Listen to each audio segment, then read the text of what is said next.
Look at that, I cleared the bowl. Oh, this is gonna taste so good for dinner. What's for dinner?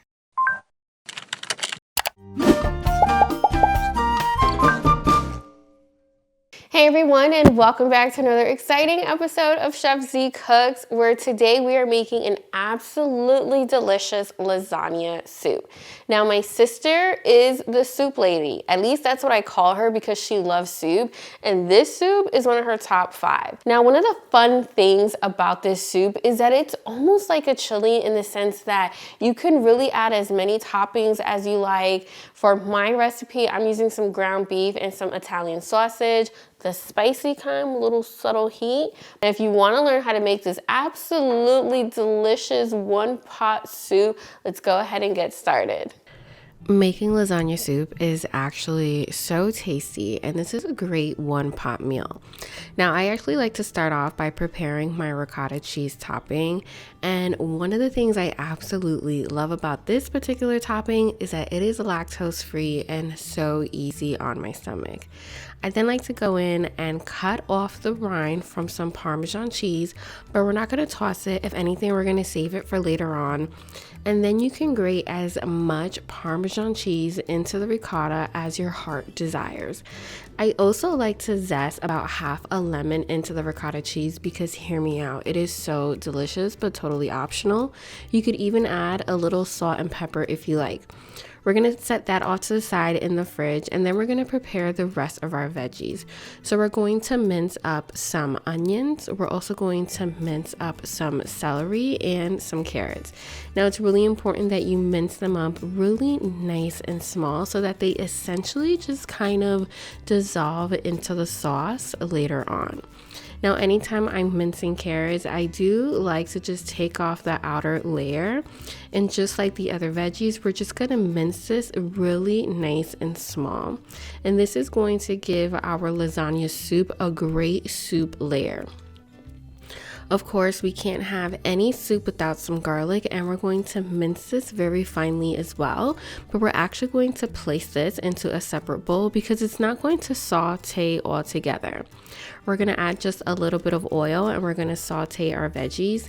And we're going to saute our veggies for about 5 minutes. We're going to add some salt and pepper just to help them sweat. And right away, the aromas that this thing gives off is so good. I honestly would love to jar it up because you already know that dinner is going to be amazing. And after about 5 minutes, we're going to go ahead and now we're going to add some garlic, and we're going to saute that for about 3 minutes. Now, whenever I make my lasagna soup, I actually like to add a mix of some lean grass-fed ground beef along with some ground sausage. Now, the ground sausage is totally optional. You can use hot sausage or spicy sausage. You can also use some ground turkey instead in case you don't want to eat pork or if you're not eating beef currently. We're going to mix this all together. Now, honestly, this is going to take a while, and this is the perfect opportunity to bring out your meat masher. And funny enough, it took me forever to even own one because I used to just use the back of a wooden spoon. Now, mashing this up and breaking up the large chunks is going to take about 10 minutes. And after those 10 minutes, we're going to go in and then we're going to add some tomato paste. And you just want to very gently work that into the meat. And then next up, we're going to take a can of crushed tomatoes and we're going to add that into the sauce as well, along with about a tablespoon of Better Than Bouillon Beef flavor. Now, this is going to really add some richness to the sauce, but it's totally optional. You could also use just a regular beef bouillon cube if that's what you have on hand. We're also going to add some beef stock as well. Now, this lasagna soup is almost like a mix of a bolognese sauce and some chili. It is so delicious. And to that sauce, we're going to add some bay leaves along with some fresh basil, which I am absolutely obsessed with because it smells so fresh. And remember that Parmesan rind? Yeah, we're going to add that into the sauce right now.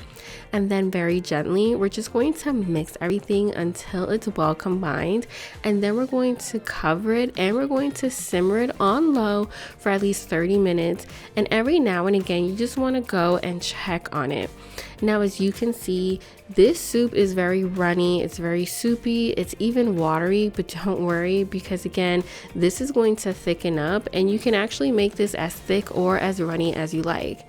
After those 30 minutes, I do like to go in and give it a quick little taste test because this is a perfect opportunity to adjust to any seasonings. Now, when it comes to the pasta, you can add a variety of different pasta. Honestly, you can take some lasagna pasta and just break it up in your hand, but I love using these curly noodles. Now, they typically have them at most supermarkets. You just have to really pay close attention and look really closely. I will tag it down in the description box if you want to give these curly pasta that I'm using a try. Now, when it comes to lasagna soup, you can make it as creamy as you like, and because I'm a little bit lactose intolerant, for me a little bit goes a long way, but feel free to make the soup as creamy as you like. And at the very end, I do like to go in and just add some parsley for some freshness. Now, fun fact, this is a soup that tastes great throughout the week, so you can definitely meal prep it. Now, you can choose to make the pasta ahead of time or make it when you're reheating it. Now, when it comes to the soup, it is all about the topping. So I like to add the ricotta cheese, some Parmesan cheese, and some more fresh herbs, and I promise it will not disappoint. Okay, so the soup has rested, and honestly, I find that this soup tastes even better when you make it the day before. You slightly undercook the noodles so that they don't overcook when you warm it up, and oh my goodness. So excited to dig into this. Now, fun fact, one of my favorite things to do whenever I'm having any kind of pasta is to drizzle some really good extra virgin olive oil over top. This is optional. You could also add some like hot pepper seeds, a little bit of olive oil right over the ricotta cheese. It's just like, oh my goodness. Ladies and gentlemen, that is comforting. It's so good. And you guys already know, you can find the full recipe on my channel. Come back next week where I have so many more recipes. Join the Chef Z family. If you love really delicious, easy to make recipes, guys, you're at the right place.